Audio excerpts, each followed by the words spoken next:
నమస్కారం. టీవీ7 daily market updates కు స్వాగతం. దేశంలో జనవరి 6 నాటికి రబీ సీజన్ మినుముల సేద్యం గత ఏడాది ఇదే వ్యవధితో పోలిస్తే 93.17 లక్ష హెక్టార్ల నుండి 93.98 లక్ష హెక్టార్లలో విస్తరించిందని కేంద్ర వ్యవసాయ మరియు రైతు సంక్షేమ మంత్రిత్వ శాఖ వెల్లడించింది. ఇందులో గుజరాత్ సేద్యం 6,29,149 హెక్టార్ల నుండి 8,39,724 హెక్టార్లలో విస్తరించింది.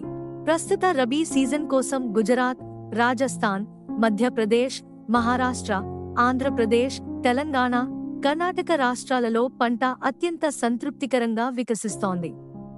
అంతేకాకుండా కర్ణాటక, మహారాష్ట్రలోని కొన్ని ప్రాంతాలలో కొత్త సరుకు రాబడులు ప్రారంభమయ్యాయి.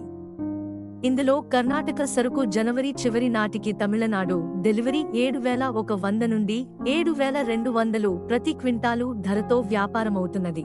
అయితే ఇప్పటివరకు ఎలాంటి లావాదేవీలు జరగలేదు. ఎందుకనగా తమిళనాడు పుట్నాల పప్పు మిల్లుల కోసం ఆంధ్ర ప్రాంతం పాత శనగలు 6,900 నుండి 7,000, టాంజానియా సరుకు ట్యుటికోరిన్ డెలివరీ 6,500 ప్రతి క్వింటాలు ధరతో వ్యాపారమవుతున్నది.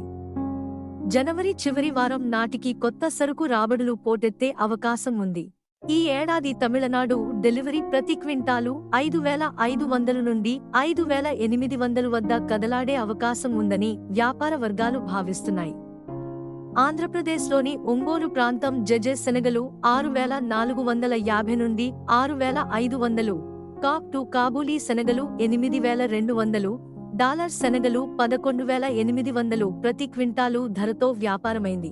ఢిల్లీ లారెన్స్ రోడ్ వద్ద గత వారం 40 నుండి 45 వాహనాల శనగల రాబడిపై రాజస్థాన్లోని శెఖావటి శనగలు 6,600 నుండి 6,625, మధ్యప్రదేశ్ సరుకు 6,500 నుండి 6,525 మరియు మధ్యప్రదేశ్లోని ఇండోర్లో ముళ్ల శనగలు 6,000 నుండి 6,650, విశాల్ 6,300 నుండి 6,350, మహారాష్ట్రలోని సోలాపూర్లో మిల్లు రకం శనగలు 6,300 నుండి 6,400, అన్నిగిరి శనగలు 6,500 నుండి 6,700, రాజస్థాన్లోని కోటాలో పప్పు 5,500 నుండి 5,800 ప్రతి క్వింటాలు ధరతో వ్యాపారమైంది. ఇలాంటి మరిన్ని అప్డేట్స్ కోసం వాచ్ చేస్తూనే ఉండండి టీవీ7.